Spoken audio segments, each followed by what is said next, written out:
जेड़े बंदे अंदर वड़ के बैठे हो बाहर निकल के कोठे उत्ते बैठ के ऐलान सुनो। जेड़े कामे छिकदे हो भुक्के नूं बंद करके ऐलान सुनो। जेड़े रोटी पे खाते हो रोटी नूं छड्ड के ऐलान सुनो। जेड़े बंदे किसी टेलीफोन या कुछ पे सुनते हो फिलहाल बंद कर दो। ऐलान बड़ा जरूरी है जेड़ा कि गौरमेंट की तरफों है। सब से पहले तो ऐलान है यह नोटिस मेरे हाथ में है। जेड़े बंदे नूं तकलीफ है ना या जड़ा बंदा चीन गोलियां करता है वो इस ऐलान को सुन ले। नोटिस मेरे हाथ में है गौरमेंट की तरफों। कारी साहब को भी है तो हर मस्जिद में पहुंच चुका है। ये नोटिस उन्होंने कहा मैं पढ़ के एक बार इन्होंने सुना दो ताकि इन्होंने कोई मुगालता ना रह जाए। कोई भी बंदा है जो उन्होंने वारनर के नाम मसला किया जाता है कि घर के सामने अपनी गली महल्ले के कूड़ा क्रिकेट ना सट्टे। अगर किसी के कूड़े में कूड़ा या क्रिकेट या छापर का बैग भरिया पे होया ਉਹਦੇ ਉੱਤੇ पर्चा भी किया जाएगा तो जुर्माना भी किया जाएगा। दूजी गल है जिन्होंने लोगों ने अपने बूहे अगे थड़े बनाए ने अपनी जगह उन्हें छड्डी कोई नहीं गली में थड़े बनाए ने और 2 दिन का तुहाडे कोल टाइम है अपने अपने थड़े ढा लो वरना गौरमेंट तुहानू जुर्माना भी करेगी ते थड़े भी ढाएगी ते तुहानू सजा भी लभेगी। जेड़े बंदे या डंगर राह विच बंदे हो या किसी दे जिहड़ियां बीबियां रूड़ा सट्टण जांदियां ने उन्हां दीयां रूड़ियां दा भी जुर्माना होवेगा ते उन्हां दे जड़ियां नूं सजा भी होवेगी। ਉਹ बीबियां भी फजरी फड़ियां जाणदियां उन्हां 2 दिन का टाइम दिता जे ते जिन्हां पापड़ियां ते थापियां लाइयां ने कंधां ते ਜਿਹੜੀਆਂ कि मर्द फलानियां रुपइयां ਉਹ भी ਵੱਡੇ ਵੱਡੇ ਆਪਣੀਆਂ सामभ लो। ऐसा ना लाओ जिन्हां बंदियां ने वैणियां के उत्ते वैणियां बंद कीतियां ने या राह विच गटर बनाए ने या नजायज तजावत की है। यह गौरमेंट का नोटिस मेरे हाथ विच है। ਜਿਹੜੇ बंदे दीयां लत्तां विच जोर है ना वो गौरमेंट नाल जाके मुकाबला कर ले।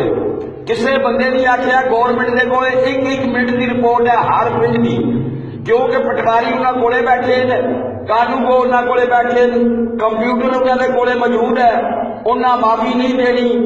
असी ने किसी के घड़े का ढक्कन ही नहीं ना लोगों वजीरां दियां मशीरां दियां वड़िया वड़िया बंदियां के पलाले ढा दिते ने उन्होंने कहते हैं साडी गल उत्ते 2 दिन की तुहानू वार्निंग है अपना बंदोबस्त कर लो नहीं कि सजा वास्ते तैयार हो जाओ ते कैद भी होगी जुर्माना भी होगा नजायज तजावत है जी भी ढा दी जाएगी करेना का। अमीर का तुसा ऐलान सुन लिया होगा सियाने बंदे हो बड़े बड़े अपना बंदोबस्त कर लेना बड़े बड़े का दिहाड़ा तो परसों का क्यों उन्होंने आ जाना है कि किसी वास्ते कोई माफी नहीं। ਇਹ ਜਿਹੜੇ ਬੰਦੇ ਰਾਹ की रेत सिखाते हो बजरी सिखाते हो वो भी अपना बंदोबस्त कर दो कोई माफी किसी वास्ते नहीं है। ਇਹ ਤੁਸੀਂ देखते हो कि साडी ते चवानी के मकान ने ना ते लोगों ने खरबा रुपया के पलादे खरबा रुपया के पेट्रोल पंप बड़े बड़े स्टोर उन्हें मिनट नहीं लाया करेन तो बड़िया दूरों मंगाइया ने जापान तो चाइना दियां करेना ने एक दंद पादियां ने 4 कोठियां डालियां ने। इस वास्ते करके ऐलान गौर नाल सुन लो जेड़ी बीबी सवेरे रूड़ा गिरे पूरे के पे आया या कोई छापर होया उहदे पूरे के पे आ या थापियां लांदी फड़ी गई उहदा नाम दर्ज हो जाना है बंदे फिरदे ने सिविल कपड़ियां विच। इस वास्ते मेहरबानी करके अपनी इज्जत अपने हथ होंदी है गौरमेंट नाल बंदा नहीं लाण आउंदा। जेड़ा काम चंगा होवे ना उहनूं चंगिया आखो जिंदगी होवे इस गौरमेंट की। इन्होंने बड़ा अच्छा इसी साहब ने उगले जनाब वजीर आला सरदार उस्मान बुज़दार और उसको वड्डी क़यादत इमरान खान चीफ जस्टिस साकिब निसार साहब अमल है कि पाकिस्तान नूं इन्होंने तबाह बर्बाद कर दिता है। लोगों ने जमीनों उत्ते कब्जे कर ले राह विच खड़े बना ले शेड अगे कढ ले कहते हैं माफी हूँ किसी वास्ते नहीं। 2 दिन का टाइम दे या नोटिस मेरे हाथ में है।